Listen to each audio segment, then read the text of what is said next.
Bonjour et bienvenue chers Alformers dans cette vidéo de présentation de cette formation analyse de malware. Je suis très content de vous accueillir encore une fois au niveau de cette formation, encore une fois exclusivement sur Alform. Et d'ailleurs, cela fait très longtemps que j'attendais ce moment-là pour vous présenter cette formation qui, donc j'espère, sera à votre goût. Pendant cette formation, qui va se dérouler donc en deux étapes, ou en deux parties, donc une première partie introductive, donc on est en train de découvrir, ainsi qu'une deuxième partie un petit peu plus avancée, donc avec des techniques plus pointues au niveau de l'analyse des malwares.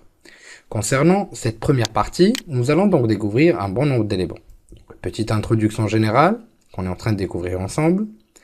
On discutera ensuite au niveau d'un chapitre introductif au malware, donc des différentes notions de base nécessaires afin de bien appréhender donc le sujet, tels que les vecteurs d'infection, les phases d'infection des malwares, les APT, les serveurs CNC, ainsi que la checklist à suivre afin de pouvoir effectuer correctement une analyse de malware.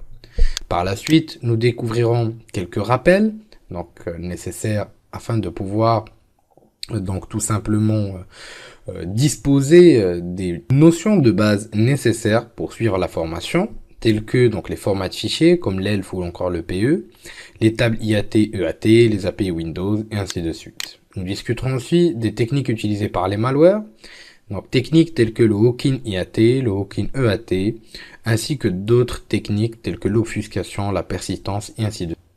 Élément primordial pour une bonne analyse de malware. Nous finirons ensuite cette première partie par l'analyse statique, ou la découverte de l'analyse statique, où l'on va pouvoir tout simplement découvrir déjà les techniques d'analyse statique. On va aussi découvrir comment identifier différents types de fichiers, comment extraire les strings, comment détecter les techniques d'obfuscation, inspecter de manière approfondie les headers PE, ou encore classifier les malwares. Nous finirons ensuite, tout simplement, notre première partie ou la première partie de cette formation par une petite conclusion et perspective. Encore une fois, je rappelle que cette première partie va pouvoir traiter les techniques de base, tandis que la deuxième partie va concerner les techniques un petit peu plus avancées.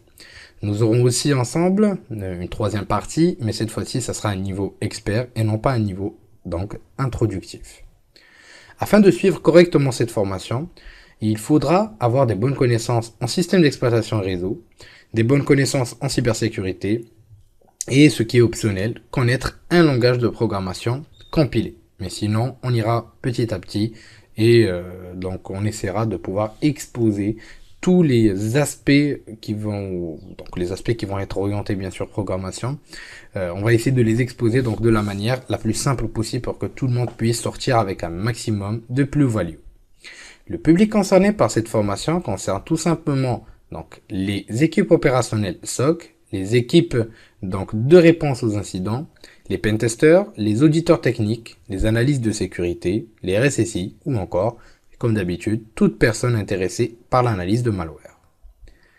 Bien sûr, concernant cette formation, le formateur n'est pas responsable de la mauvaise utilisation du contenu de cette formation. L'utilisation des outils et des malwares doivent être réalisées uniquement au sein d'une machine virtuelle. Bien sûr, la machine elle-même doit être isolée et configurée correctement. Cette formation a pour but de vous initier à l'analyse de malware, chose qu'il ne faut jamais effectuer dans un environnement de prod. Je vous dis merci de votre confiance et à la prochaine vidéo sur Alform. Et comme d'habitude, merci de votre confiance et à bientôt.